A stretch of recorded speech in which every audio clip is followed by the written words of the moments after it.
Not freeze कंडिशनलाच मित्रांनो betterment असं म्हणतात. सो हे ऑरचा वर्ड आहे. म्हणते नॉटचा सुद्धा फॉर्म भरा.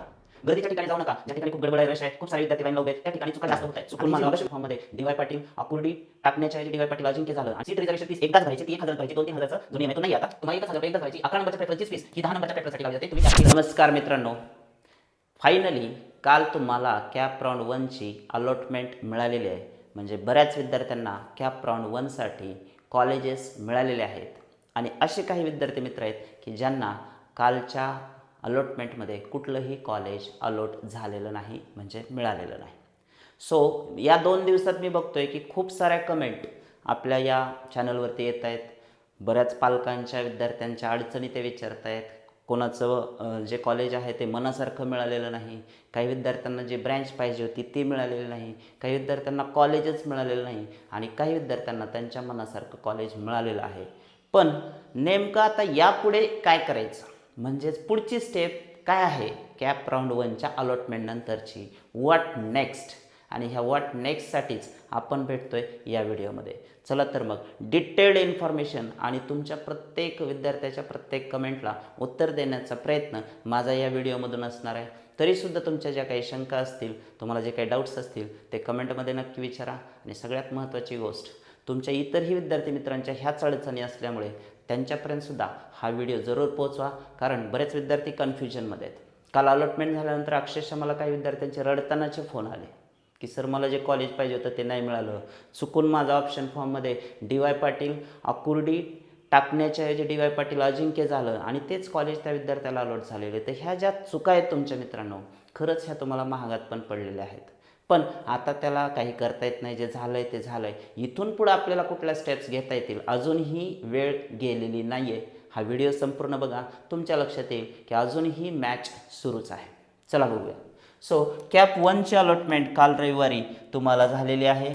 आता कॅप 1च्या या अलॉटमेंटमध्ये 3 कंडिशन्स तयार झाल्यात विद्यार्थी मित्रांनो. पहिली कंडिशन आहे की ॲटो फ्रीज कंडिशन, म्हणजे काही विद्यार्थ्यांना त्यांच्या प्रेफरन्स लिस्टमधलं पहिलंच कॉलेज मिळालेलं आहे. आता हे पहिलं कॉलेज ॲक्च्युली CET सेलने फ्रीज करून दिलेलं आहे. ॲटो फ्रीजचा अर्थ काय की तुम्हाला दुसरा पर्यायच नाही. ज्यांना ज्यांना प्रेफरन्स नंबर 1ची अलॉटमेंट झाले, तुम्ही तुमच्या अलॉटमेंटच्या लेटरवरती बघा, तिथं जर प्रेफरन्स 1 असेल तर तुम्ही कॅप 2 साठी एलिजिबलच नाही. You are not eligible for CAP 2. मग काय करायचं हे आपण बघणार आहे. ज्यांना ज्यांना प्रेफरन्स नंबर 1 मिळाला आहे त्यांची पुढची स्टेप काय असेल, त्यांना नेमकी काय ॲक्शन घ्यायची आज, उद्या आणि परवामध्ये ते बघणार आहे आपण. त्यानंतर दुसरी कंडिशन आहे, ही झाली पहिली कंडिशन ज्यांना ॲटो फ्रीज मिळालं आहे.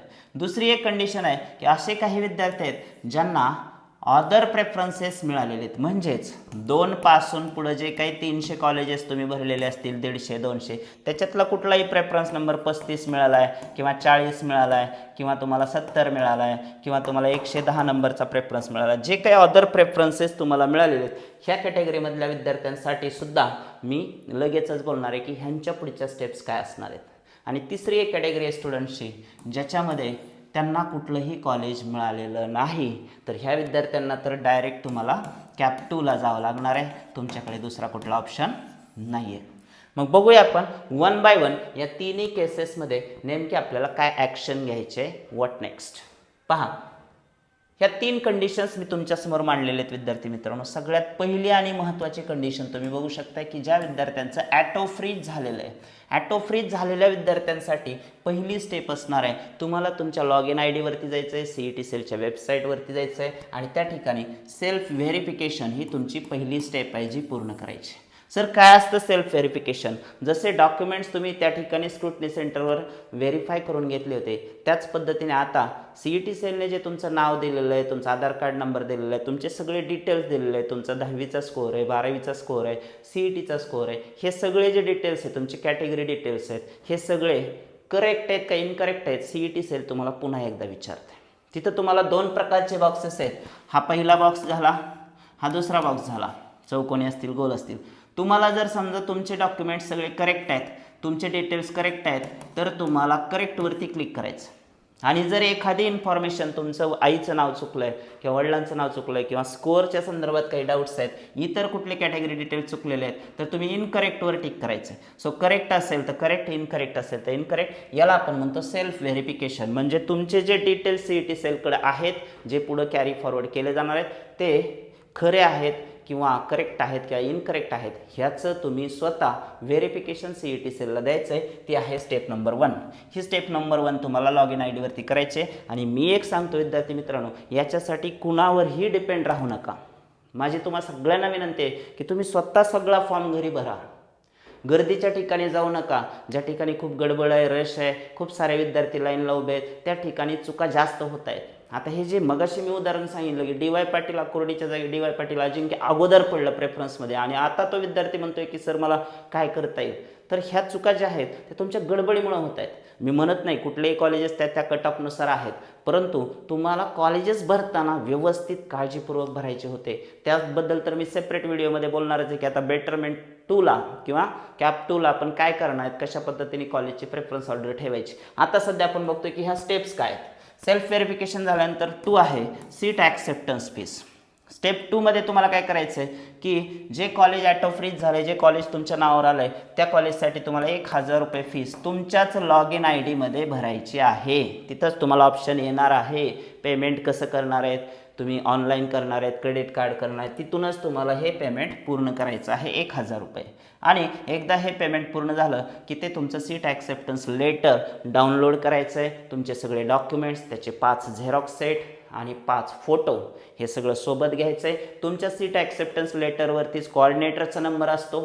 त्या ठिकाणी विचारा फीस किती आहे कॉलेजची, हॉस्टेलच्या फीस किती आहेत, कसं आहे, आणि त्या पैशाची तजवीज पण तुम्हाला आज उद्या परवा म्हणजेच 3, 4, 5 या 3च दिवसामध्ये तुम्हाला हे पूर्ण करायचं आहे. आणि go and take admission. Final step आहे तुमची 3 नंबरची स्टेप, ती म्हणजेच ॲडमिशनची, ज्याला आपण रिपोर्टिंग आणि ॲडमिशन असं म्हणतो. तुम्हाला त्या ठिकाणी जाऊन ॲडमिशन घ्यायचं आहे. फीस संदर्भातचे डिटेल्स जर लेटरवरती नंबर असेल तर फोन करा, अदरवाईज कॉलेजच्या वेबसाईटवरती जावा. त्या ठिकाणी तुम्हाला हेल्पलाईन नंबर असतात, त्यांना तिथं फोन करून विचारा ते कॉलेज तुम्हाला अलॉट झालेलं आहे, ह्या ब्रँचसाठी मला प्रवेश घ्यायचा आहे, ह्या कॅटेगरीसाठी मी बिलॉंग करते, किती फीस असेल, आणि हे सगळं चौकशी करून सगळे डॉक्युमेंट्स वगैरे रेडी करून मग कॉलेजला रिपोर्ट करा आणि ॲडमिशन घ्या. तुमच्याकडे पर्याय नाही आहे, कारण तुम्ही कॅप 2ला एलिजिबलच नाहीत. नॉट एलिजिबल, कारण ऑप्शन 1 जो असतो तो ॲटो फ्रीजच असतो. आता जाऊया आपण ज्यांना दुसरे प्रेफरन्सेस मिळाले होते ते, म्हणजेच दुसऱ्या कॅटेगरीचे स्टुडंट. कोणते? हे वाले. तुम्हाला 35 नंबर मिळाले, 40 नंबर मिळाले, 70 नंबर मिळाले, 110 नंबर मिळाले, अशा विद्यार्थ्यांसाठी मी आता बोलतोय प्रेफरन्स अदर दॅन 1. ज्यांना दुसऱ्या प्रेफरन्सेस मिळालेले आहेत त्यांच्यासाठी 2 कंडिशन्स तुमच्यासमोर असणार आहेत. एक आहे सेल्फ फ्रीज कंडिशन आणि दुसरे आहे not freeze condition.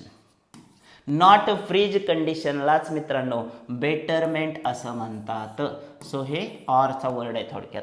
Not fridge हीच कंडिशन बेटरमेंट असणार आहे. अगोदर आपण बघूया सेल्फ फ्रीज. म्हणजे तुम्हाला 35 नंबरचं कॉलेज मिळालं, सपोज इथं मी येतो, सपोज तुम्हाला जे कॉलेज अलॉट झालेलं आहे त्या कॉलेजबद्दल मी बोलतोय की सपोज तुम्हाला किती 37 नंबरचं कॉलेज मिळालं आहे, Dhole Patil college of engineering मिळालेलं आहे.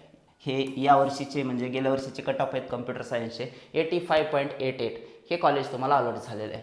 आता ह्या कॉलेजला तुम्हाला जायचं आहे, ते अलॉट झालेलं आहे, आणि तुम्ही जर समजा सेल्फ फ्रीज ऑप्शन निवडताय तर सेल्फ व्हेरिफिकेशन जसं इथं स्टेप होती तीच तुम्हाला तुमच्याच लॉग इन ID ला करायचं आहे. सेल्फ फ्रीज, त्यानंतर सेल्फ व्हेरिफिकेशन, करेक्ट इनकरेक्टचे जे कॉलम आहेत सगळे ते तुम्हाला भरायचे आहेत आणि सगळी इन्फॉर्मेशन सेल्फ व्हेरीफाय करायचे. स्टेप नंबर 3, इथं सुद्धा सीट ॲक्सेप्टन्स फीस आहे 1000 रुपये.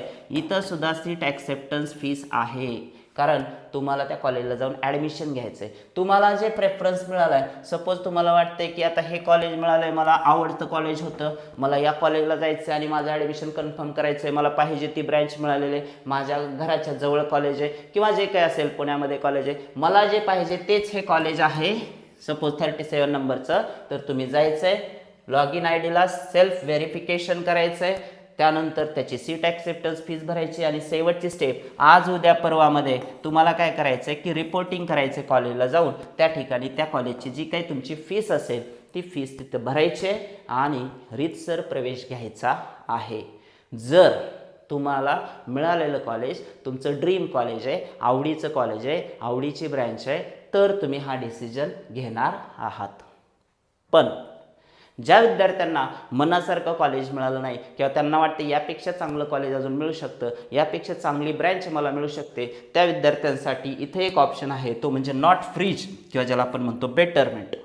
त्यांनी नॉट फ्रीजवर क्लिक करायचे लॉग इन आय डीमध्ये. यासाठी कुठल्याही कॉलेजवर जायचं नाही. इवन दो ह्यासुद्धा प्रोसेस तुम्हाला कॉलेजवर जाऊन करायच्या नाहीत. बरेच रूमर्स पसरतात कॉलेजवर जाऊन फ्रीज करायचं वगैरे. नाही, तुम्हाला तुमच्या लॉग इन आय डीवरती जायचं आहे. घरी बसून हा सगळा प्रोग्राम तुम्हाला करायचा आहे, तुमच्या लॅपटॉपवरती कम्प्युटरवरती करायचा आहे. सो नॉट फ्रीजचा ऑप्शन चूज केला म्हणजे बेटरमेंटचा ऑप्शन तुम्ही चॉईस केला. विद्यार्थी मित्रांनो, परत इथं पण ती स्टेप येणार आहे. हे नॉट फ्रीजची पहिली स्टेप. दुसरी आहे सेल्फ व्हेरिफिकेशन. तुम्हाला इथं सुद्धा सगळे डॉक्युमेंट्स काय करायचे आहेत, व्हेरीफाय करायचे आहेत. स्टेप नंबर 3, इथं सुद्धा तुम्हाला 1000 रुपये फीस भरायची आहे. पण हे जे 1000 रुपये आहेत ते सीट ॲक्सेप्टन्स म्हणून येत नाही, सीट रिझर्वेशन फीस येते. रिझर्वेशन म्हणजे तुम्हाला जे कॅप राऊंड 1ला मिळालेलं कॉलेज आहे ते कॉलेज तुम्हाला ठेवायचं आहे सेफ साईडसाठी. जर तुम्हाला 2, 3, 4मध्ये दुसरं कॉलेज नाही मिळालं तर हे कॉलेज तुमच्या हातात राहतं, कॅप 2ला, 3ला आणि 4ला. त्यामुळे तुमचं मिळालेलं कॉलेज निघून जाणार नाही. त्याला आपण म्हणतो सीट रिझर्वेशन फीस. सर, मी ही फीस नाही भरली तर मी कॅप 2ला जाऊ शकत नाही का? हो, तुम्ही जाऊ शकता. पण जर फीस नाही भरली तर हे कॉलेज तुमचं निघून गेलेलं असेल आणि सपोज जर तुम्हाला कॅप 2, 3, 4मध्ये जर नाही कॉलेज मिळालं तर ते तुम्हाला रिग्रेट होईल, कारण तिथं तुमच्या हातात कुठलंच कॉलेज नाही. पण तुम्ही 1000 रुपये फीस भरताय तर कॅप 1ला जे कॉलेज मिळालं ते तुमच्या 100% हातात आहे. हो की नाही? सो नीट समजून घ्या क्रायटेरिया काय आहे तो. सीट रिझर्वेशन फीस केलात, तुम्हाला कॅप 2ला अलाउड केलं जातं. तुम्ही कॅप 2ला जाता. आता कॅप 2च्या ज्या डेट आहेत हे पहा, 3, 4, 5 तारखेपर्यंत हे प्रवेश होणार आहेत. कोणाचे? ह्या 2 विद्यार्थ्यांचे जे की जाणार आहेत रिपोर्टिंग करण्यात, ॲडमिशन घेणार आहेत. त्यानंतर 6 तारखेला सीट मॅट्रिक्स डिक्लेअर होईल की ह्याच्यातल्या किती विद्यार्थ्यांनी त्या ठिकाणी जाऊन कॉलेजला ॲडमिशन घेतले, किती जागा आता कॅप 2साठी शिल्लक आहेत प्रत्येक ब्रँचच्या, प्रत्येक कॉलेजच्या महाराष्ट्रातल्या. सीट मॅट्रिक्स 6 तारखेला आल्यानंतर 7, 8, 9 परत एकदा तुम्हाला ऑप्शन फॉर्म एडिट करता येतो, नव्याने ऑप्शन फॉर्म भरता येतो. पूर्ण ऑप्शन फॉर्म सुद्धा तुम्ही नवीन भरू शकता. काळजी करण्याची अजिबात गरज नाही आहे. पण त्यासाठी ही स्टेप तुम्ही केलेली पाहिजे. ह्या स्टेपला मात्र 3, 4, 5 हे 3च दिवस आहेत. आज उद्या परवामध्ये तुम्हाला हे काम पूर्ण करायचं आहे. 5 तारखेनंतर हा टॅब बंद होणार आहे. येते लक्षात? त्यामुळं ज्यांना ॲडमिशन घ्यायचं आहे त्यांनी पण ज्यांना ॲडमिशन घ्यायचं आहे त्यांनी पण ह्या स्टेप पूर्ण करायच्यात आणि ज्यांना नाही घ्यायचं, बेटरमेंटला जायचं आहे, त्यांनी पण ह्या स्टेप पूर्ण करायच्यात. तुमच्या आय होप लक्षात आल्या असतील ह्या सगळ्या गोष्टी, मला काय सांगायचं आहे ते. आणि परत एकदा तोच मुद्दा सांगतो, तुम्ही जरी इथं सीट रिझर्वेशन फीस नाही भरली तरीसुद्धा तुम्ही कॅप 2ला बेटरमेंटला जाऊ शकता. पण ते ओपन गेम असेल, तुमचं हे कॉलेज निघून गेलेलं असेल. आता प्रश्न येतो, ज्यांना कॅप 1मध्ये कॉलेजच अलाउड झालं नाही त्यांनी फीस भरायची का सर? बिलकुल नाही आहे. त्यांना कॉलेजच नाही मिळालं तर त्यांनी सीट रिझर्वेशन फीस कुठून भरायची, सीट ॲक्सेप्टन्स फीस कुठून भरायची? सो साधा सिंपल प्रश्न होता तो, बऱ्याच विद्यार्थ्यांनी विचारला कमेंटमध्ये. College not allotted, you are eligible for CAP 2. तुम्ही डायरेक्ट कॅप 2ला जाणार, 3ऱ्या कॅटेगरी स्टुडंट, तुम्हाला काहीही प्रॉब्लेम नाही. कॅप 2ला जर मिळालं तर तिथं सीट ॲक्सेप्टन्स किंवा जे काय असेल, तुम्ही कॉलेज घेतलं तर सीट ॲक्सेप्टन्स, नाही घेतलं तर सीट रिझर्वेशन कॅप 3साठी. तुमच्या लक्षात आलेल्या असेल ह्या सगळ्या गोष्टी. ओके, आता मी तुम्हाला आणखी एक महत्त्वाची गोष्ट, ज्याचे विद्यार्थ्यांचे जे डाऊट्स आहेत ते सांगतो मी. समजा बरेच विद्यार्थी प्रश्न विचारतात की सर, जी कॅप 1ला सीट अलॉट झाली ती मला 2ऱ्या, 3ऱ्या, 4थ्या कॅप राऊंडला राहते का? या मागील व्हिडिओमध्ये पण हे मी सांगितलं होतं की तुम्हाला जी अलॉटेड प्रेफरन्स आहे, सपोज तुम्हाला 11 नंबरचा प्रेफरन्स मिळाला आहे आणि हे तुमचं ड्रीम कॉलेज नाही आहे. तुम्हाला जे ड्रीम कॉलेज आहे ते तुमचं आहे सपोज 9 नंबरला तुम्हाला जायची होप आहे, आशा आहे, तुम्हाला तिथं जायचं आहे. तर तुम्ही हे जे 11 नंबरचा प्रेफरन्स आहे ते तुम्ही बेटरमेंट केलात. कसं करायचं ते मी आत्ताच सांगितलं की 1000 रुपये भरायचे आहेत आणि तुम्ही सीट रिझर्वेशन फीस भरली की तुम्ही कॅप 2ला जाता. हे कॉलेज तुमचा 11 नंबरचा प्रेफरन्स कॉलेज तुमच्या हातात आहे. ओके, कॅप 2ला जर समजा तुम्हाला नाही जर कॉलेज मिळालं तर तुमच्याकडं हे कॉलेज ऑलरेडी आहे, सेफ आहे. नवीन जर कॉलेज मिळालं तुम्हाला, नवीन कॉलेज जर मिळालं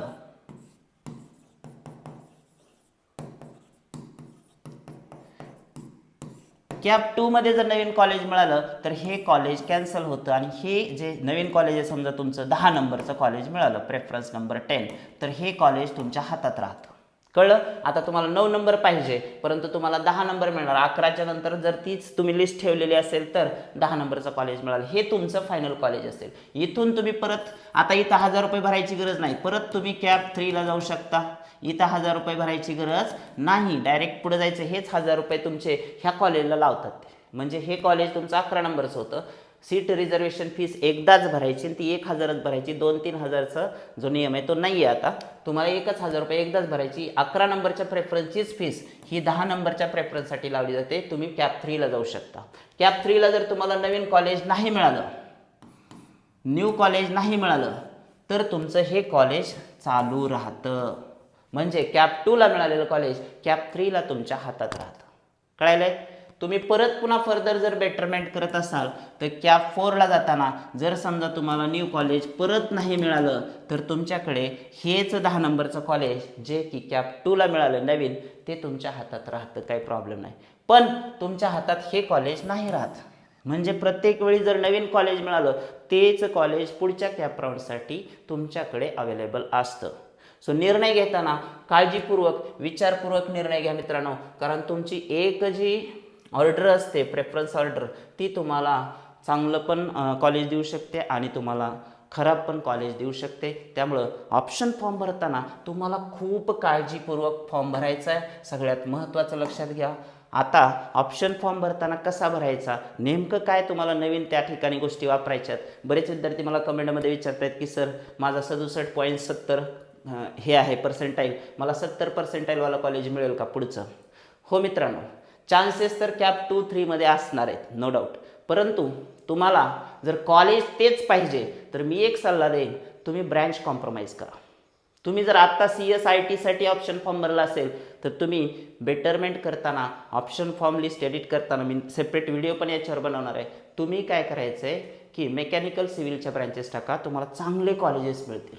कोर ब्रँचेसमध्ये सुद्धा खूप स्कोप आहे मित्रांनो. काळजी करण्यासारखी अजिबात गोष्ट नाही आहे. तुम्ही जर मेकॅनिकल सिव्हिल केलं साईड बाय साईड कोडिंग पण करू शकता आणि तुम्ही जर मेकॅनिकल सिव्हिलमध्ये जर करिअर केलं तर तुम्हाला ते चांगल्या कॉलेजला होणार, तिथं पण प्लेसमेंट असतात.